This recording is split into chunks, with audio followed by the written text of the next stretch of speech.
Hello and welcome to the May 2026 AviaDev Connectivity Update. We are the podcast offering a roundup and analysis of all of those comings and goings impacting the world of African aviation. I am your host, Jon Howell, the founder and CEO of AviaDev Africa.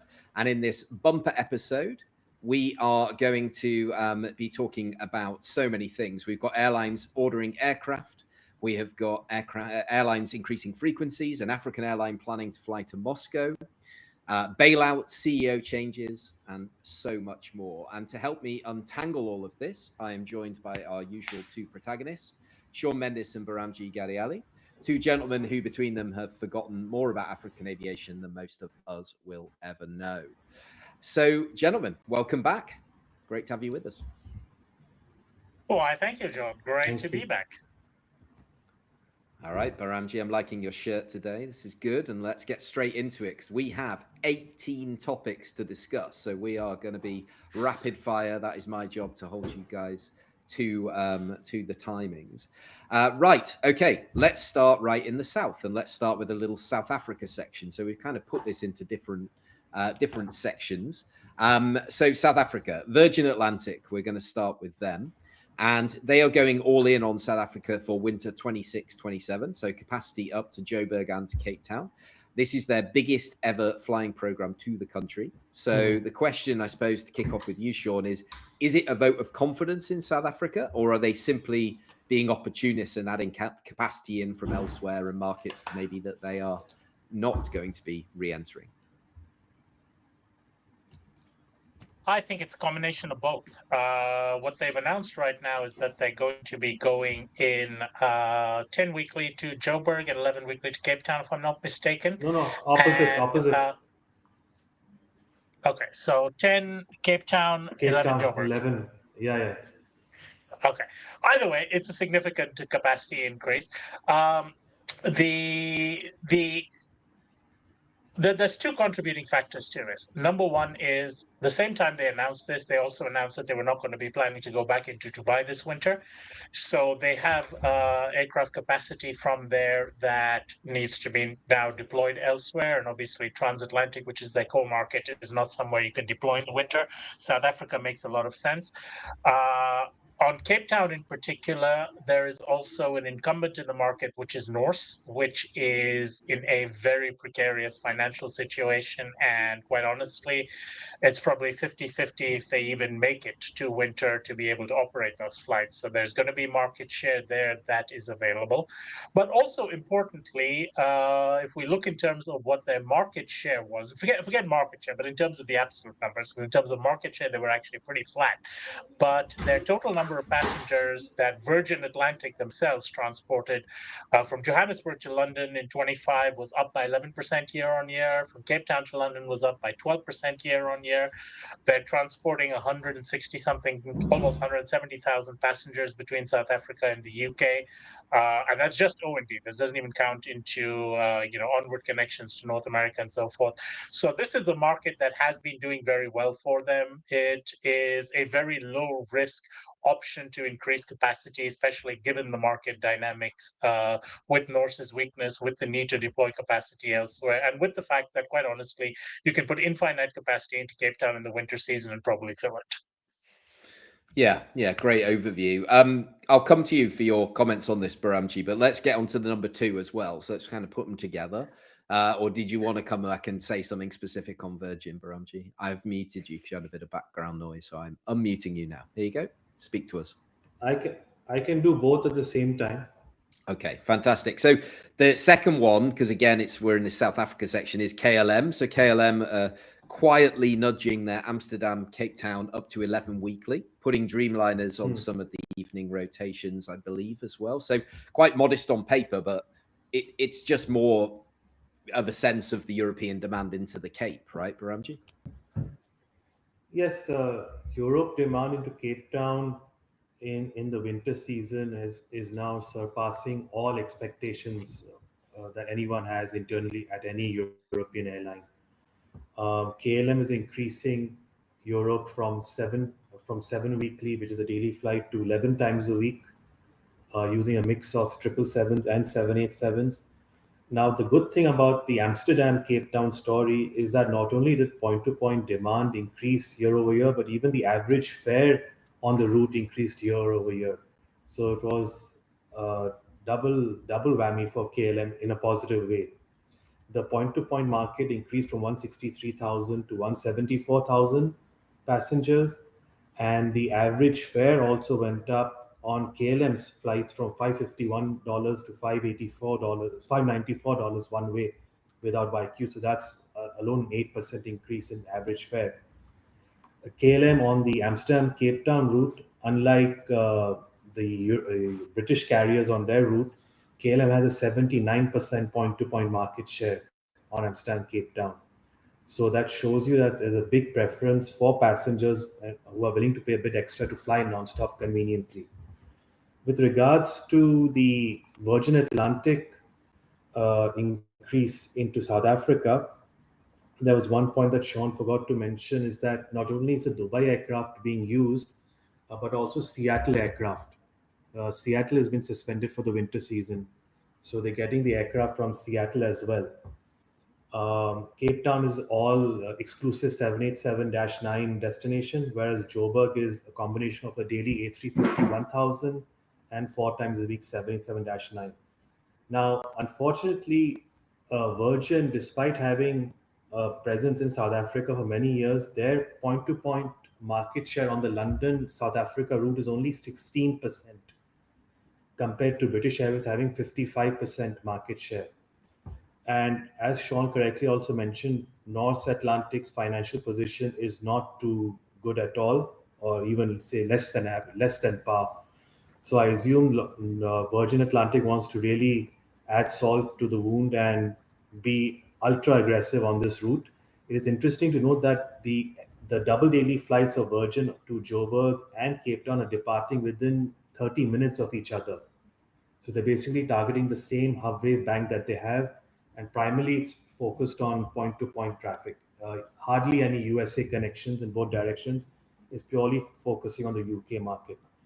In total, though, Joburg to Cape Town last year surpassed 1 million passengers point-to-point, compared to 936,000 the previous year. So just a modest increase. But over here, Virgin is basically going after market share with their increased frequencies, and it's more or less a guaranteed success for them, at least during the winter season. So Yeah. I'm very happy to see that they're going aggressively on this route. Go on, Sean. Now, I don't disagree with any of that. And in fact, I think I'm going to wait until you bring up the next point, because I think the next point is where one of these observations is. It's a discussion I was having with someone, and I think it'll be more relevant there. So go on to the next bit, and we'll take it from there. Okay, great. Yeah, no, I think, look, ultimately, the UK outbound market is one of the few places. South Africa, there's a lot of links anyway, and it's good value for the British tourists. Obviously, it's got inverted seasons as well, so it's great as a winter destination. There's a lot of people with investments and all sorts of different things, and of course, it's a great place to go. So no massive shock that you've got KLM and Virgin doubling down on that market, especially, as you say, given the concerns with Norse. So the big announcement is obviously the SAA. Just after we recorded, I think last time they had announced it, but obviously there's a new face at the top after Professor Lamola has departed, and the scissors are already out because they've started to trim frequencies to Gaborone, which is a bit unfortunate, obviously, where AviaDev will take place, Cape Town, Durban, and Gqeberha, or Port Elizabeth. And pilot bonuses are also deferred to protect cash flow, I believe. So is this prudent housekeeping, Sean, or are the lights flashing in the wake of what we've talked about from the financial side? Both. I think it's been fairly obvious that Gaborone in particular was a lot of capacity. We discussed it when it came in that their objective was to connect to the to Star Alliance and to connecting banks more than it was for just the O&D traffic, given their schedule. I don't think that's panned out as well as they wanted it to. So the reality is 2 daily A320s was way too much capacity for them in that market, and they've had to basically take a step back and reduce one of the daily frequencies. They're still in the Gaborone market, but that's just going to be one daily flight. I think it's a 6 a.m. departure from Johannesburg, which is now being cut. And it's not just that, because we've also seen that Airlink, I mean, obviously Airlink to Gaborone operated a much larger schedule with smaller planes. I think they were operating 40-something frequencies a week. They've cut a few of those down. They've downgraded aircraft. My personal flight to Gaborone has been downgraded from an Embraer 190 to an Embraer 135. And as a shout out to Mala, who was in absolute panic because she got your flight has been changed email notification, like your flight's been changed, and it now arrives 5 minutes later, but we're okay. We'll manage that. But yeah, so there, it's not unique to SA. In the Gaborone market in particular, there obviously has been some hit to the overall traffic, resulting probably from SA's increase of capacity in that market, and so that's normal. The interesting one, though, is a reduction of domestic frequencies, Cape Town, Durban, and Cape Town in particular, because this is something that I was having a chat with someone at one of the South African carriers recently, and the question which was being asked, and we don't have the answer to this, but I think it's an interesting one to look at, is the growth of direct flights to Cape Town actually distorting South Africa's domestic connection market, specifically between Joburg and Cape Town?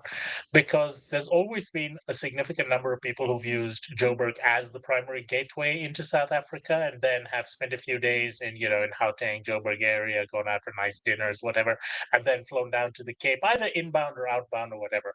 As we've had increasing direct services to Cape Town, and I mean, the numbers are off the roof in terms of that. If we look at a post-COVID environment, the entire growth in South African international traffic has been driven by Cape Town. Johannesburg is actually may not be still below where it was pre-COVID, but it's significantly has a significantly less of a lead over Cape Town than it did before.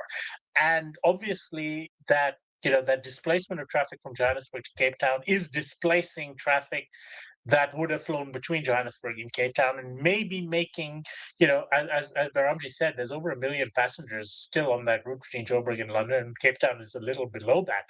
But how many of those passengers are stopping in Joburg and then taking Sapphire or SA or Airlink or whatever on a separate ticket to their domestic hops? And is those people who are now being displaced into direct flights into Cape Town affecting the domestic market? And I don't know the answer. I just thought it was a very interesting observation that, it's not a zero-sum game, but it's increasingly coming closer to one, because we're seeing growth in the market, but is the growth in one area hurting the growth in another area? Not hurting the market, but hurting the game. And I think Cape Town, we know, has a very, very strong destination marketing organization. In fact, I just saw that Renel has been renominated for a second term as head of West Coast. Congrats to Renel. So great for that. And I think, West Coast, they're doing great, and, Cape Town Air Access is doing great. And I look forward to chatting with the guys at, in Gaborone in a couple of weeks, because they've always got interesting tidbits and bits and pieces of information to share with us. So yeah, I just thought that was a very interesting thing. And, with regards to SA in particular, I think the one thing which has come out from the new CEO has been a refocus of their strategy upon Africa. And certainly that's what they've been largely doing anyway.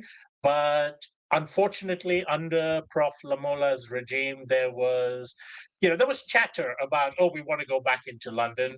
While they were chattering, they wanted to go back into London, they went ahead and sold one of their slots to Qatar Airways for an undisclosed amount that we've been asked politely not to mention, because it has never been publicly mentioned, but it's a very large amount. Well done for not mentioning that, Sean. Great job. Well, we're not mentioning the amount, but it's available in various media reports, which they said they can't comment or deny on because this is private, and therefore we will respect their views because it is private. But they've talked about Mumbai, they've talked about Bangkok, they've talked about China and these kind of things. I think the new CEO has made it clear, okay, let's get these silly distractions off the table. We are in an existential crisis. That's not to say they're going to fail. I think they are, unfortunately, too strategic to fail. I won't say too big to fail or too important to fail, too strategic to fail. There's no way that you can allow that to shut down. And that means a focus on where they actually make money, which is on specific African routes, and serving them wisely is more important. And, they've actually done well. SAA still has a positive brand in African markets. Don't ask me why.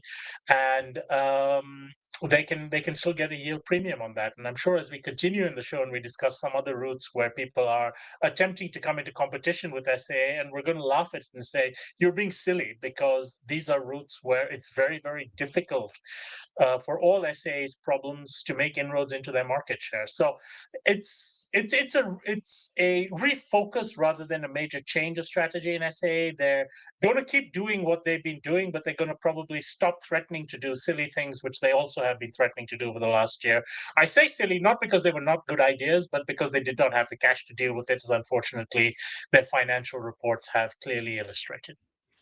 Yeah, but part of the role of running a national carrier is the optics, is the projection, is that, and by showing ambition, I've worked for national if you carriers, don't show ambition, you won't do works it. for a national carrier, exactly. But at the end of the day, a big aspect which is overlooked of running a national carrier is also conserving taxpayer funds. And unfortunately, a lot of these shameless people who run these airlines don't care about that. So, show a little responsibility as well as your little PR fluff. Yeah, it's realism and balancing that with obviously, what you're expected to say as well. So I'll get some feedback on that from you, Behramjee, but let's bring the next because we're in this race to get through our topics. Let's bring the next one in so you can kick us off on that, which is super exciting for us because it is Airlink launching its first ever non-stop Cape Town Zanzibar route. This is very exciting for Behramjee because, of course, it connects the cold water with the warm water. Cold water of the Cape with the warm water of Zanzibar. Absolutely. And so that's going to start in October. Now, it's only once a week, but the other thing that's super exciting is they're using their new E195 E2, another deal and a session that Sean will be hosting at AviaDev at our part of our finance and leasing forum in a couple of weeks as well. So, of course, they are going direct, Cape Town, Zanzibar. It's once a week, so they're dipping their toes into those warm waters. But, is this a deliberate pivot to really focus on producing more leisure markets and focus on those leisure markets as a long-term strategy, or is it more opportunist, or, how do you see it, Behramjee? The latter. I feel Airlink has nothing to lose by starting this route, Cape Town to Zanzibar. Since it's a once-a-week service, they're obviously targeting families and tourists from Cape Town, primarily going to Zanzibar for a week. They may have also gotten a couple of tour operator contracts who might be selling week-long packages into Zanzibar. Obviously, it's not catering to any business or traders. It's purely catering to tourists originating from Cape Town. And those who want some flexibility in their travel itinerary, they can fly back or fly from via Joburg, because Joburg to Zanzibar, they have more frequencies. It's good that they're using the E95 E2 on this route. It's a 5 hours, 10 minutes block time. So they can't use anything else. Sorry? They can't. They couldn't use any other aircraft type, so they don't really have a choice. So they could, what was I saying? Yeah, so they have that opportunity with the Cape Town market. This should get stimulated quite easily. I wouldn't be surprised if within 6 months this gets increased to twice a week non-stop, because the potential is there to greatly stimulate it, no doubt. Oh, Sean shaking his head. No. And I'm going to point something out to you on this, and that is when you look at the schedule for this flight and you look at their PR release, it actually gives it all straight up to you. Their PR release had one very interesting point in there, which is when they launched the route, and it's like, obviously we're doing this, but one of the lines over there was, any passengers booked from Cape Town to Zanzibar via Johannesburg can ask for a free rebooking on the non-stop flights regardless of fare class or fare basis, you will be rebooked onto the nonstop flight rather than a connection via Johannesburg. So that was a very interesting line, because it's not often you put that out in your PR release. This is obviously a big chunk of their Zanzibar traffic was coming from Cape Town anyway. And I mean, we're not surprised that Cape Town Zanzibar is launched. In fact, if you go back, when was it, our November podcast, I believe, where we predicted this. We literally said Cape Town Zanzibar and Cape Town Lagos will be their first two Cape Town international routes with the E2. And, we're seeing Cape Town Zanzibar on it. So no surprise there. But look at the schedule. The Joburg to Zanzibar flies days 3 and 7, overnights in Zanzibar, and then comes back the next day over here. The Cape Town flight is flying on day 6.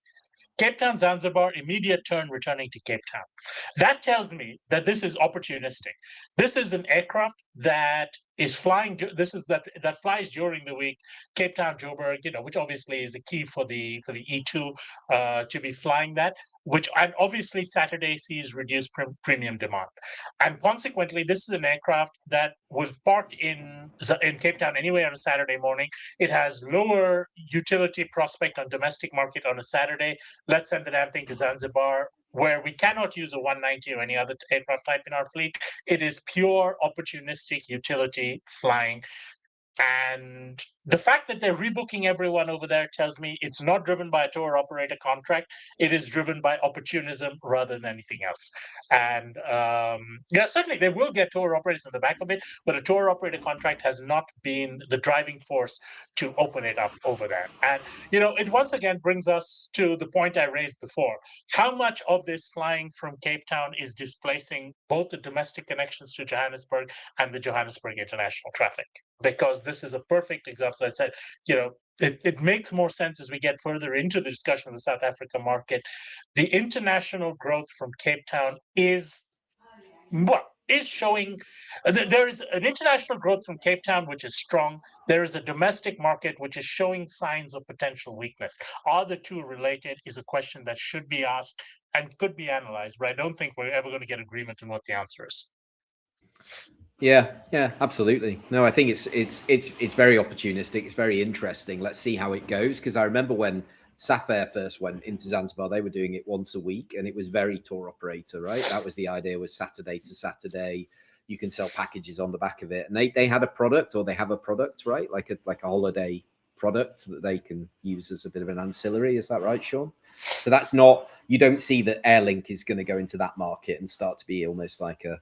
Airlink would love to. Airlink would love to, but it's been tricky Airlink does a lot of holiday traffic. They're working with safari operators. They're working with a lot of stuff. So it's not as though Airlink is unknown in that. Airlink has not been a player in high volume markets like, Zanzibar, Mauritius and stuff like that, quite simply because their fleet never permitted it. The E2195, because of its higher density, lower operating costs, etc., gives them lower unit costs that now for the first time allows them to go head to head with an SAA or a Safair or one of these guys, and potentially make an offer. And with Global and Lyft, we're also beginning to get increasingly into the tour operator and charter space, scheduled charter space, so to speak, for that.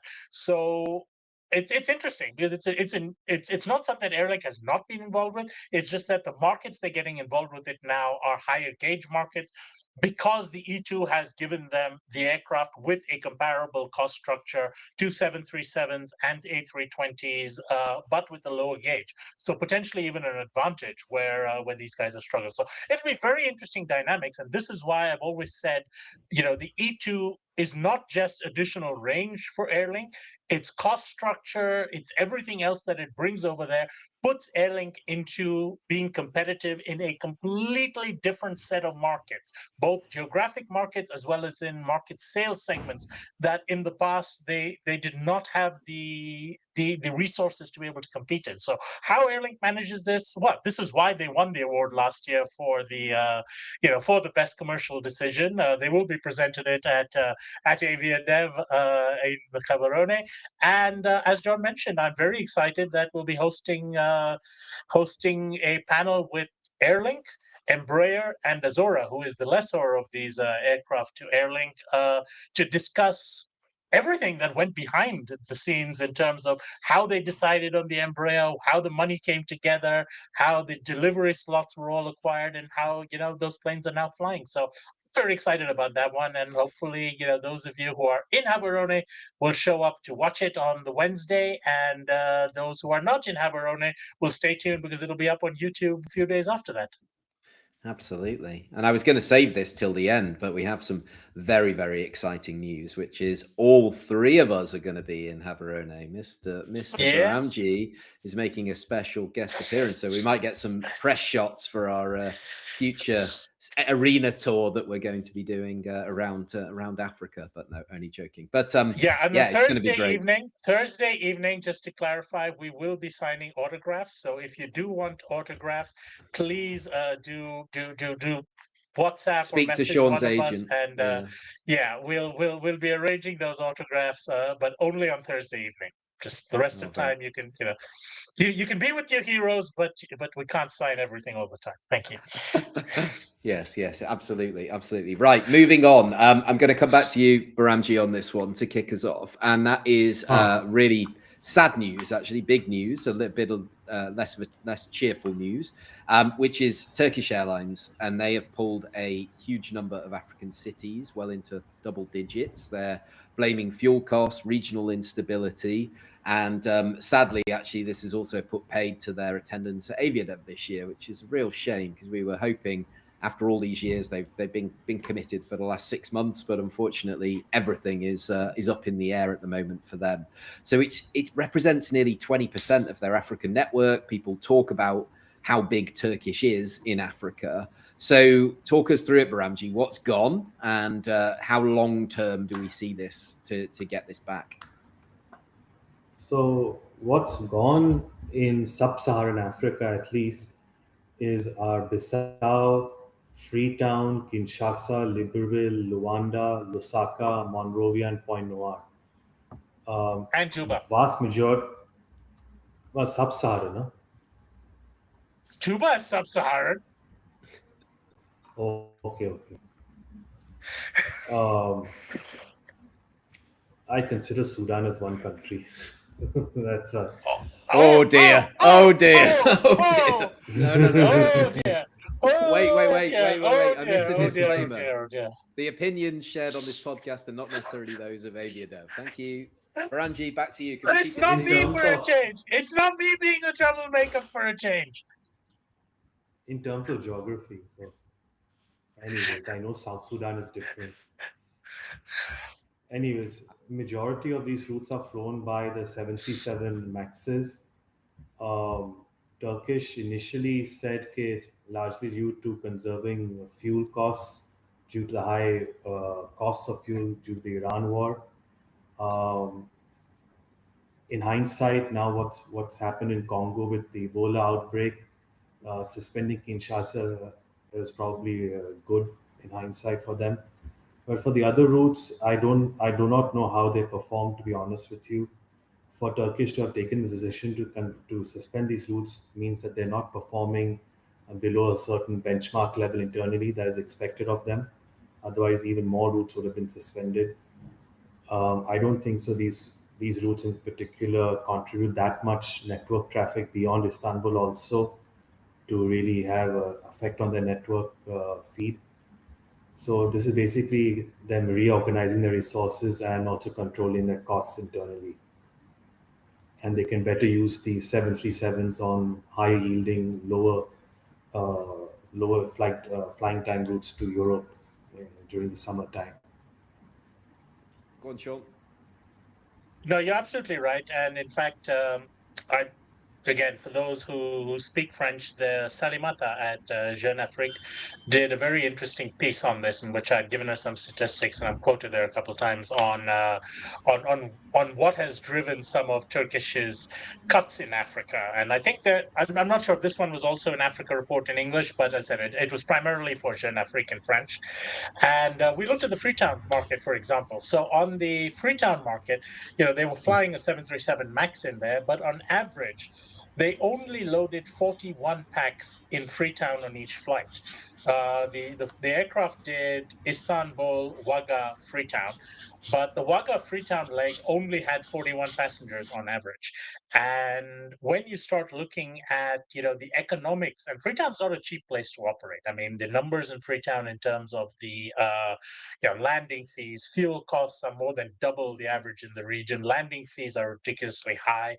Handling fees as a monopoly, airport taxes are $300 plus. So when you start looking at all those costs and the hassle that comes with it, and where there is a global challenge on on cost pressure, especially for Turkish and their wide global network, I doubt they could justify the high costs in Freetown. And I'm sure it's a very similar situation in Juba. Juba also has this. I was talking to another journalist yesterday about why Juba airfares are just continuing to rise more and more. For example, Entebbe Juba has an average airfare cost now $450 round trip for what is barely an hour's flight. And why is that? Is because the cost of operating in markets like Juba is so much higher. Lusaka, for example, was being run as a tag to Dar es Salaam. And I don't have the specific numbers for how many they transported between Dar and Lusaka, but given the fact they didn't have Fifth Freedom rights on that, that is basically a 3-hour leg that they are flying, as a dead leg, because most of that traffic is getting off in Dar. And they've maintained the Dar frequencies, they've just cut the tag. So when we look in terms of that, I think a lot of this is being driven by, the ones that were already just marginal, and there was no way that they could manage. And, some of the other figures over here from Pointe Noire, they only lifted 10,000 passengers in 2025. So, again, that's a very long way to fly for just 10,000 passengers, which is what? 10 ppdw, give or take. Not a huge, now about 12 ppdw. Turkish had the ability to enter a lot of these marginal markets because of the aircraft type they operated. But when the market itself is overall in a downturn, which it is right now, and the costs are rising, more importantly, it becomes harder to justify just riding, the long-term view for it. There's always going to be demand over there. The demand's never going to go to zero, but I think as far as Turkish goes, all of these markets are currently being served by ET. And some of them more recently, like Freetown and Monrovia, ET's come into in the last 12 to 18 months. That has seen downward pressure on Turkish's yields and Turkish's market share. When you have a negative trend market, higher cost market, low volume market, and you're looking to make overall group level cuts, these are the ones that unfortunately are going to be the ones facing the cut to begin with. So that is why this has happened. And I don't think it's a reflection on Africa. I think it's a reflection on the fact that a lot of these African markets are still small. They may be promising, but they are still small, and that puts them on the edge of people's risk appetite. Yeah. So quick follow up on that. So obviously you've got the cost rising, especially the fuel price, has been the big thing that they're talking about. And any marginal route, of course, that's the one that disappears first in a higher cost environment. How are the airlines generally planning sort of in the medium and long term of what's going to happen with this fuel price? Because the other concern they've got is, and the reason Turkish has what it has, is it needs to utilize the aircraft that it's got. Like, what are they going to do? They're going to cut these frequencies. They're not making money. But what happens to that aircraft? Does it just not get utilized in the same way? Or are they going to try and redeploy it to add more frequency somewhere else? Like, what would you do? Or what are they going to do? But see, here's the interesting part, because while Turkish is cutting some of these, like, for example, Lusaka, as I said, it is a tag to the Dar es Salaam. They're cutting the Lusaka tag. They're continuing to maintain all the frequencies to Dar. So the aircraft is still being utilized. It's just not being utilized on this incremental tag on it. They're still going to be flying to Ouagadougou. They're cutting the tag to Freetown. And what we've also seen is that in some of the other markets in Africa, which they're still operating to, Accra and Abidjan, for example, they're actually incrementally increasing frequencies. So I think Accra has gone up by 1 or 2 additional weekly and so forth. So it's not as though Turkish is not continuing to be all in on Africa. They're just all in on specific markets in Africa. They're taking the position that it's better that now they're taking the position, because they've been the exact opposite before this, that it's better to be stronger in a fewer markets than it is to be weaker, but have your tentacles, just hanging on with 41 passengers a flight in markets like Freetown, etc. So I don't think it is more in terms of a strategic move as much as it is specifically for these markets which don't make sense in this particular economic environment. And the other important thing you said is, in the interim, Ethiopian benefit because they're going to pick up whatever incremental is there, and they were already doing well, and that's part of the reason these guys are out as well, is they're feeling the burden of pressure. And I suppose some people would say, as African, you would want an African carrier to be dominant on these intra-African routes rather than, I mean, it shouldn't work like that, but people, I don't know. If you're looking at, say, Freetown to London via Addis, it is a longer flight in elapsed time than Freetown to London via Istanbul. So, the traffic has... Turkish had and Brussels would take that, no? Brussels is taking it, but Brussels to London from Freetown still requires transit visas for Sierra Leoneans through Brussels. Okay. So they don't actually get that. So that traffic goes Royal Air Maroc, Istanbul, Addis, and obviously Air Sierra Leone's nonstop, which was also picking up a significant amount. So yeah. So as again, that just every market has its unique dynamics, but Brussels is not as much to the UK from many of these markets because of the transit visa requirements in Brussels for many African nationalities. Okay. I just think what's really fascinating at the moment is how each carrier is dealing with what's happening, and some are going all in and doubling down. And that's where we're going to come to next, because we're going to talk about Qatar Airways, which is, reinstating frequencies across the network. It's bringing back Port Sudan after a 3-year hiatus. So, the Qatar Airways side of things, they're seeing things not differently, but they feel bullish enough that it's time to get everything back up and running. So give us the lowdown on this and what you can tell us, Sean. You may as well start, because I know our friend Hendrik is probably listening and also will be with us in Botswana. And tell us what's the story. Well, I'm definitely going to hope that Hendrik was listening, because I spoke to him this morning and, clarifying the details of what Qatar is doing with them. So thanks, Hendrik, for the clarifications. But yeah, basically, according to Hendrik, they are going to be reinstating progressively over the next few months pretty much the entirety of the capacity that they had to Africa pre-conflict. So all destinations will be back reinstated as per their plan, again progressively, and they will have 85% of their pre-conflict ASKs into Africa available.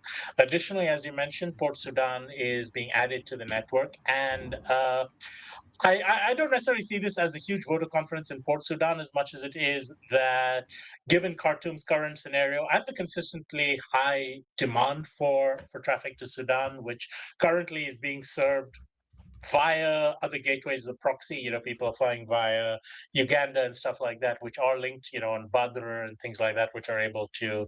Badr flies from Addis into Sudan and things like that, and then people are using it as proxy gateways for travel to Sudan. Qatar sees the opportunity of grabbing that Sudan traffic themselves by flying into Port Sudan. So I think that is it's a logical move, and Port Sudan has its own traffic even after Khartoum eventually opens. In fact, Khartoum is open now, but the major international carriers still see potential risk of flying into Khartoum itself and think Port Sudan's an easier option.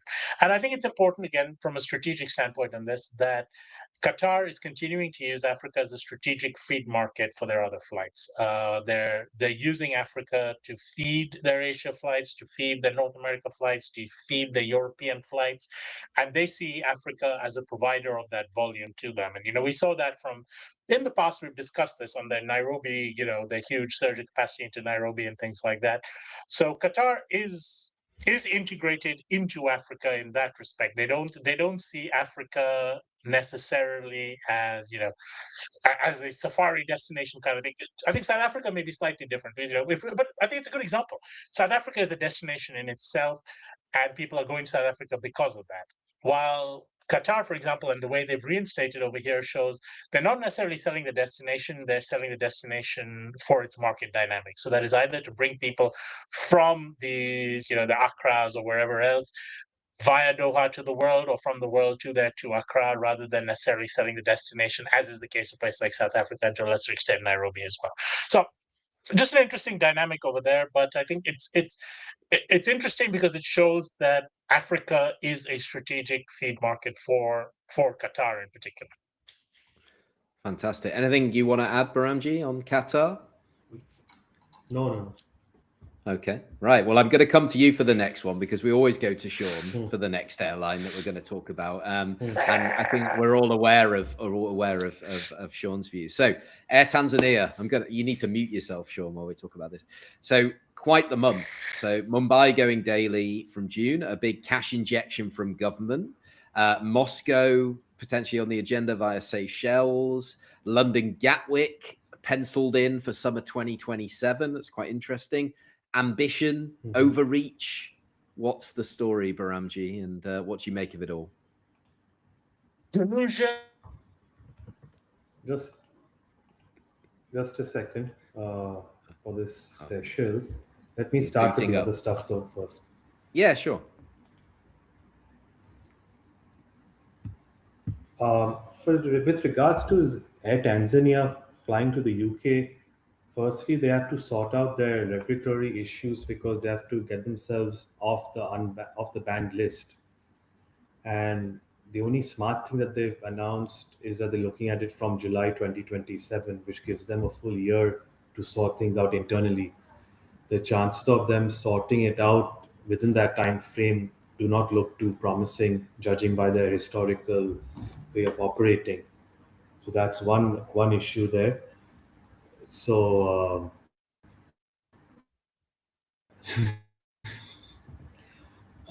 with regards to the market demand, there is definitely a big market between Tanzania and London by itself.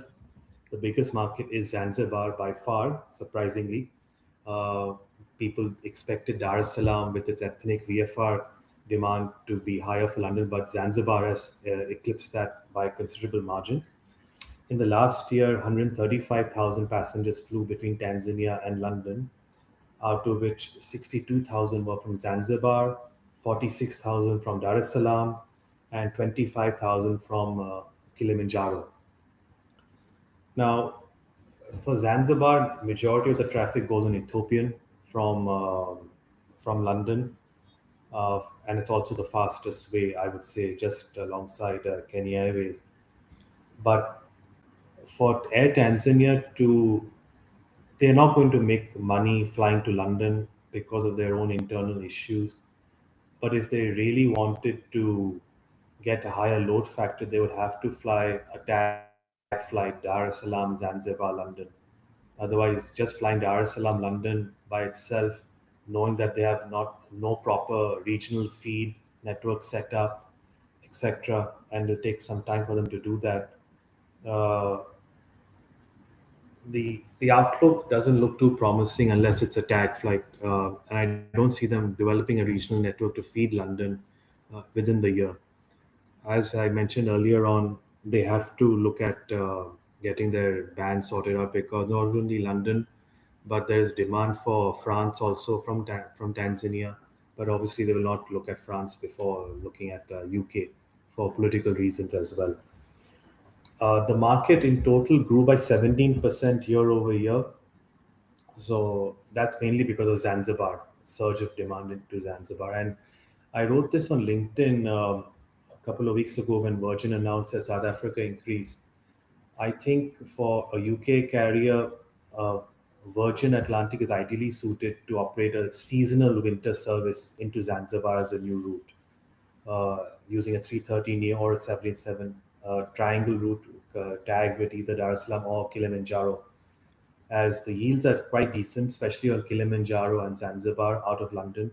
And in the winter, they have a lot of wide bodies available to do all this incremental flying on a seasonal basis.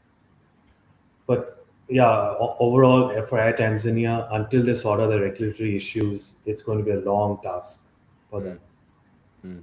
Yeah, no, great. Okay, well, bring us up to speed on the other bits, Sean. You have actually muted yourself because he's self-muting now. I like that. So, what do you think of that? But also, obviously, the other items on the agenda. Right. First one is from the 1st of June or the 7th of June. Well, first week of June, Air Tanzania is going daily to Mumbai. They're increasing that from 4 weekly to daily, 787 every day. All three of the 787s are now operational for first time in a very long time. So, they do need to use them.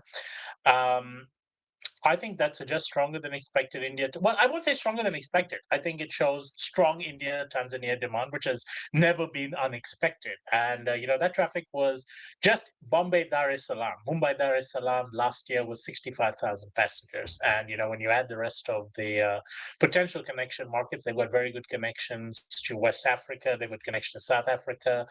From this over there, even Air Tanzania can get something right once in a while. And this is one of those things they've gotten right. I think, if anything, this highlights to me something we've agitated about on this podcast. It's something I've agitated about on other podcasts. It's something I've said over and over, including to the airlines themselves. But this just raises the point of why the hell aren't Indigo or Air India flying Mumbai to Dar es Salaam themselves? It is a route that you can fly with their existing fleet, A320neos, right now. They can launch it right now without any additional work. They have the spare capacity because their Middle Eastern flights have been reduced. Why the hell aren't they doing it? Why the hell have they not even taken it seriously at this point of time? And I genuinely cannot understand, why this is happening. The interesting thing, though, which I just got this morning, was a bit of information that Air India, however, has just, as in like this morning, put out a tender for appointment of a GSA, and among the various markets they're looking at is Tanzania. So maybe that is indicative of Air India finally considering it. But if you look at the other markets that they are, that they put this tender out for, which include like Benin, Togo, and things which they are not going to be flying to, it may just be an offline GSA that they're looking at. But I think it is interesting to see that at least there is a move to have an Air India GSA in Tanzania, and that may be a preliminary bit towards providing some competition to Air Tanzania on that market, because there's such a basket case airline. You should not be giving them a 65,000 O&D market a year on a platter like they've essentially been given. They've done a really poor job serving this route over the years, yet they're growing from strength to strength in the absence of any competition. So yeah, that's my view on the Mumbai side. Christmas has come early for them, as it does every year when the national budget and everything else is announced for Air Tanzania. It's only 109 million for them this year, because a million here, a million there. Soon you're talking about real money. I think it raises a very big question, as it has raised time and time again.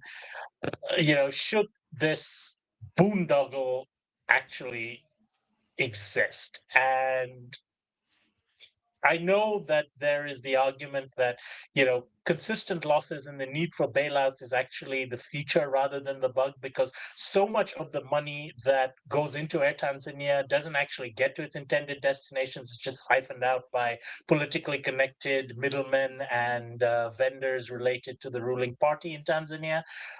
This is something that is highlighted every year in their Auditor General report and by the president themselves, but they don't learn from it. They just keep on doing it and throwing good money after bad. Great. I sincerely hope the Tanzanian taxpayers, well, what can they really do? It's not even that if they have the opportunity to vote this party out. So it's it's what it is. So it's just more of the same. And it makes me sad to have to keep repeating it year after year, episode after episode. Regarding Gatwick, that's a joke. That is a joke. Let's not take it seriously.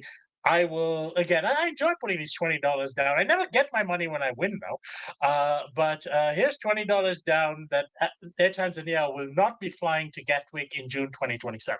So money's on that. I will also tell you that they had made zero efforts in terms of actually having discussions with any entities in the UK, not with DFT, not with Gatwick, not with slot coordinators, nothing in terms of actually, opening a service on that respect. So, they are way behind the curve, further behind the curve than one thinks. And my guess on this, given where the comment came from and the forum it was made in, this is once again probably Peter Olanga being asked, do you have plans to serve the UK market? And you're never going to say no. in a situation, I say, yes, I'd like to, maybe next year. And of course, that becomes, we will launch flights to Gatwick in June of 2027. So take it with a pinch of salt. Moscow, on the other hand, that one has a lot more teeth, because we've been hearing this from many multiple sources all over the place. It would be one of the only reasons why their absolutely unfathomable Seychelles flight would make sense. Because we know that the Seychelles in particular is offering marketing support and financial support to carriers that are ready to serve their core markets in the situation where their feed from Middle East in particular has been decimated. So if Air Tanzania is ready to fly this, either Dar es Salaam, Seychelles, Moscow, so fifth freedom between Seychelles and Moscow, or the other way around, where it's going to be Moscow, Dar or Zanzibar, and then connecting onwards to Seychelles, I'd say probably the latter may make sense, where they're actually flying into Tanzania and connecting passengers to Seychelles may make a bit more sense, because that gives them the ability to feed their own key market of Zanzibar. Because, the warm water of Zanzibar and the warm water of Seychelles is very similar. And there's absolutely, while Russian traffic to Tanzania has not been strong, Russian traffic to similar markets to Tanzania has been growing. And there's absolutely no reason why Tanzania should not get its share of the Russian outbound beach traffic, which is a market, whether we like it or not. We've seen the growth. We've discussed it before. It's grown in Thailand. It's grown in India. It's grown in a lot of these places. And the market, which used to go to the Middle East or used to go to the Indian Ocean islands via the Middle East, is no longer able to do that, or is unwilling to do that via the Middle East. Why not Air Tanzania take a step on this? So I agree with what they're doing on Mumbai. I don't think they should have it that easy on Mumbai. I agree what they're doing on Moscow, because I think this is actually a rare bit of strategic, I wouldn't say brilliance, because that may be a bit too much, but a bit of strategic logic that they have accidentally stumbled into. I completely think that the Gatwick is a joke, and I think the $109 million is criminal. Fair enough. Okay. Once again, these opinions are those of my guests and do not necessarily represent AviaDev. However, what I will say is we have both Air Tanzania and London Gatwick attending AviaDev, and hopefully having a meeting and discussing this, in person. And it's great to, it's great to have those guys with us. And just a big shout out really to Gatwick for making that effort to say, look, we're interested. We've talked about it a lot on this podcast about the growth, and now they're actually, coming to the market to say we want to engage and we want to grow that market. Okay, great. Another one of our favorites. So Behramjee, yeah, you can come back in. Don't worry, but I'm going to kick off with you anyway on the next one, and you can give us your reflections first. So the next one is Uganda Airlines. Again, Sean generally goes first on this one, but I'll come back to you. So it's a bit of a patchwork quilt. They've got 330s coming back in. You've got the 787 from Ethiopian, 737s on ACMI as well. We know that Atagurma is obviously in the driving seat here, but there's still lots to do. There's some bailout money that's come through too. And let's see how we're doing. But yeah, over to you to kick us off, Behramjee, on this one, and just give us your reflections on the previous comments. Okay. With regards to Uganda Airlines, the update is that they are wet leasing two 737-800s from Ethiopian, out of which one has been fully painted in their livery. I don't know what the status is with the second one. Not delivered yet. Okay. One A330-800 has been fixed and is now operating. Hence, the 787-8 has been returned back to Ethiopian. There's still a pending issue for the second A330. Sean, that is still AOG in Lagos? No. It's back in Uganda. Back? Okay. It was back in Uganda in January. It was AOG in Lagos over December, but she's back in Uganda, I think, about the 10th of January, give or take. Okay. So yeah, these are it was actually, if I'm not mistaken, it was the one which is currently flying was the one that was AOG in Lagos. The other one was the one which then had the tech issue in January. Okay. So yeah, basically these measures are ad hoc measures to just stabilize the operational performance of the airline. and Girma has solid experience and some very good connections still with Ethiopian to help manage that. Right now, it's not about making money for Uganda Airlines; it's purely to make sure that flights depart on time and to regain passenger trust and confidence into flying them. That's mainly the storyline over here, nothing else. Okay. And Sabina, we've had a by the way, comment saying, Sabina is reminding you. You had something, you put your hand up and they are Ah, Tanzania. yeah.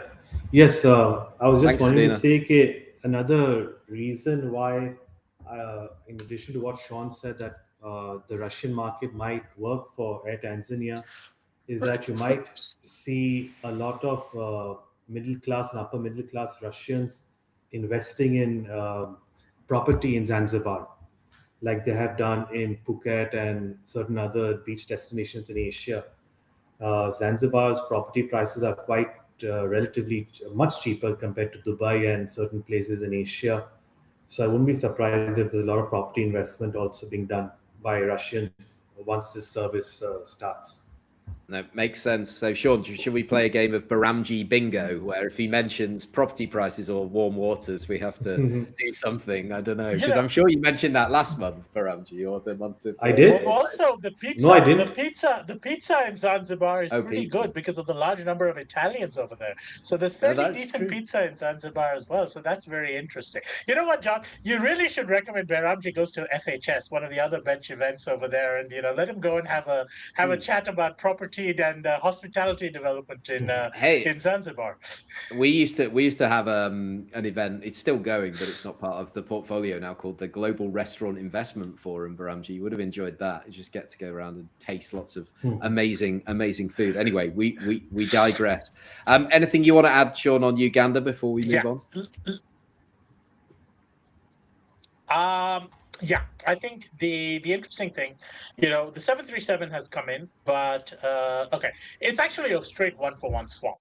The 787 was flying because the 330s were AOG, but one of the 330s has come in. So the 787 came in last week of February on a 2-month ACMI with had a minimum guaranteed number of hours. So it was doing 5 rotations a week, 3 Londons and 2 Mumbais. Effectively, that 2-month contract was up at the end of April, and boom, ASI is back with Ethiopian's fleet, and NIL is now back flying. So that's fine. Similarly, they were flying 320 on wet lease from DAT, which was coming to an end of lease in May. And that aircraft has gone back and has been replaced 1-to-1 with the 737-800 from ET. They are not currently flying a regular schedule on their Dubai route, which is where, when their the second 737-800 from ET comes in, the likelihood that'll be used to operate the key routes. They usually deploy the 737 on, which is Lagos, so Lagos, Abuja, Johannesburg where possible, and then strategically on the Jubas and the Nairobis or wherever else whenever there is high demand on these routes. So I don't expect this to be a significant change. I think, as Behramjee pointed out, it's more of a stabilization. ET is a reliable long-term partner, and I think this just is, given everything that's been happening over the last few months with Uganda Airlines, I would not be surprised if this is indicative of a wider strategic partnership with Ethiopian and Uganda Airlines over the next few years. It's just the way it is. With regards to the 40 million that has been allocated to them, it's exactly the same thing I'm going to say as I said for Air Tanzania. So this is not me picking on Tanzania. It is me picking on the concept of why should taxpayers be throwing money into these never-ending pits that consume these huge sums of money, these unfathomably large sums of money with zero prospect of going anywhere. They are in survival mode rather than any long-term strategic possibility of success, yet taxpayer money keeps getting squandered. And it breaks my heart to see this happening over and over and over again, and nobody cares because a pretty plane with the crane on the tail is so much better than healthcare and education and roads. Okay. Okay. Right. Seems to be that we've now started the Zanzibar Property Investment Podcast. So thank you for that, Behramjee. It's good. If you need an agent to buy you a property, Behramjee will help you out. How many have you got? I'm sure you've got a few. Right. Anyway, we're staying in East Africa. Let's go to Kenya, Kenya Airways. So there's been a couple of news articles this week. Obviously, the CEO was speaking at the Afra conference earlier, talking about Pan-African alliances. I'd love your thoughts on that. Obviously, after the opportunity that was there, or the discussions around SAA and Kenya Airways working very closely, and then that sort of fell apart. But KQ is back into Dubai daily after the airspace closures around Iran. And there's also this bigger picture of fleet growth, of investment. I mean, we talked about it at length a little bit last month. But anything you want to add, Behramjee, or is there any hope of this turnaround story actually being told and coming to fruition, or is it more of the same?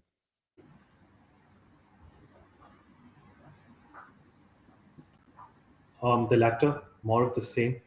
Nothing new. Unfortunately, then, really. We all know Kenya Airways is financial. Yes, it's basically John. Sean knows this very well.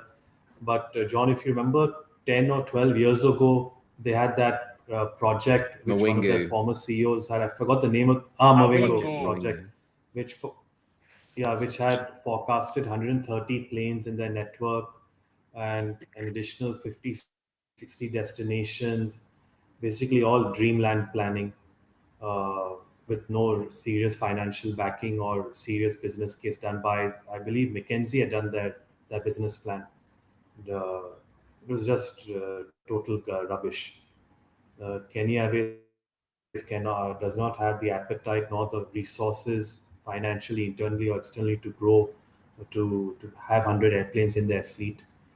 They need to sort out a lot of things internally first before even increasing their fleet by another 20%. So right now, flying to Dubai, reinstating Dubai obviously is helpful, but right now the traffic demand for Dubai is not that high until this Iran war mess gets sorted out fully. They're getting one of the 777s back this summer to be operated on London, which should be fine. But overall, it was very embarrassing to read about their financial results that had to be retracted and relooked at by the auditors, etc. for last year. Hopefully, the acting CEO, Mr. Gamal, with his experience in engineering and ground operations, he should try and fix the basic things right first before indulging in adventurism planning. So that's my absolutely. No, and it will be very interesting, just before you come in, Sean, because I will allow you, but it would be very interesting. We have the CCO, Julius, is going to be on our C-level panel, interviewed by Hilke Burns from CH Aviation, who doesn't pull any punches. So we'll see what she's got to say, because it was her article this week, really, from the interviews with them, talking about building on, I believe, his address at the conference, talking about this Pan-African alliance. So, yeah, Sean, talk to us. Well, anything new to add? You've got something to say. Yeah. Behramjee says it's much of the same, but there's actually a very key difference. Again, you got to read between the lines of what George actually said. And one of the key points that he made, I can't remember whether it was in his address or in the interview with Hilke, was that KQ has shifted now towards seeking a financial investor rather than a strategic investor. And I think that's a very interesting shift in the government's position, because obviously the government is calling the shots on this because they're the major debt holder as well as the single largest shareholder. The government now is looking for someone who brings money. So they're going to be talking to financial institutions and financial investors rather than strategic investors, which had been what they had looked at in the past, which was, they talked to Delta, they talked to, there was rumors of Qatar, there was all sorts of rumors that were floating around that these are the people potentially interested in KQ. George has disabused that. He says now that the 4 people they are talking to are financial investors. And that changes things significantly from the perspective of what's going to happen. I think it's made it very clear that KQ is going to remain an independent carrier, and that is government's intention for it. And that almost certainly, and I think this is going to be a very when it happens, there is going to be a domestic political uproar over it, but almost certainly the inevitable situation of the government having to write off the guarantees, the financial guarantees made to KQ, are going to be in there. They're going to do some sort of financial engineering if they're smart. It'll be in some bonds which are redeemable or here and there or whatever. But any smart investor who comes in is going to require that that old debt be firewalled. And if that debt is to the shareholder that is now selling you their shares, there's no way in hell that any financial investor is going to let that stand. So I think that is the one thing you've to read between the lines over George's statement. What he has basically said is it is inevitable that at some point, if they are looking at a financial investor, the government bailout for KQ's debt is going to have to happen. And we know it's going to eventually happen. I've been saying this for years, that this, the sorting out that financial position is probably going to have to be that. But if there's not going to be another airline buying into them and taking it over because they believe that the selling price is this, that's the only way it's going to work. So I think that was what was hidden, between the lines over there, on the KQ story. And the fleet is, once again, it's a case of, do you intend to expand? You can't say no, I'm not going to expand. We're going to contract because we can't afford to do anything. You'd be kicked out of office for doing that. So like all national carriers, you've got to say yeah. But that's a reality. KQ is more professionally run than the other two circuses that we've discussed prior to this. And the unfortunate reality, though, is that the fat lady is singing probably more likely to the fat lady singing at KQ than in the other two, because their government is not throwing a bunch of cash at them, even though they're probably going to have to. Yeah. But it's not all bad news in Kenya, and I'll leave you as that as a segue into the next section. Very nice. Yeah, we've done quite a lot of we started quite positive and then it's been relatively negative, but it is difficult at the moment with the headwinds. But yeah, a little rising star and an airline that we love, and we'll have a big team from Jambojet. So Karanja, Yvonne, Philip, the whole guy, the whole team from the network planning and the strategy, and the CEO himself will be with us, and has been great supporters of AviaDev, and that is Jambojet. So taking on more aircraft, lining up some regional routes, Entebbe, Dar es Salaam are talking about, and they've talked this month about growing the fleet from 11 to 30 aircraft. So it's a big triple, threefold growth. So I know we talk about them as low cost. So is this the low cost regional revolution coming to East Africa? I think start with you, Sean, and then Behramjee can add his thoughts. So yeah, and they're not just supporters of AviaDev at the conference. They are big listeners to our podcast. I know. In fact, this segment is coming up because we should have mentioned this last month, and Karanja actually messaged me after listening to last month's podcast saying, why didn't you mention our new plane? So yes, sorry, Karanja. Thank you very much for giving me all this information over the last couple of days to prep for today's segment. So yes, they did take delivery of their 11th aircraft in their fleet in March. So we should have covered it in the April show. I'm sorry it took we missed it and it took an extra month, but it is in service with the 11th aircraft, and there's a 12th aircraft that's due for delivery by the end of 26. So that'll put them in a fairly large carrier by African standards level. Now, to be noted, they are part of KQ Group. So, but as Karanja insists on saying every time, they are profitable. The group is not profitable. So please don't say Jambojet is burdened with the sins of the parent. They've got their own sins, but one of them is not unprofitability, according to him. So I will accept that, given that he is very straightforward about everything. I mean, he does not pull his punches. He was on my panel in Zanzibar last year, and he answered a lot of good questions. The interesting thing over there is currently they're an entirely domestic operator. They're flying within Kenya, and they fly to a lot of these secondary airports where the Dash 8 is an advantage. The Dash 8, because of its short field performance, can fly into strips at like Diani and places like that, where you can't necessarily even put in an Embraer 190, which KQ has, and where many of the other operators do operate. I mean, it's not as though they've got monopolies on this. They've got a lot of the small turboprop operators who compete with them on these routes, but obviously they've got a much larger brand and market presence than any of those independent operators. But what's interesting is their plans to bring back Entebbe which they had suspended during COVID, by the end of 26 is their goal.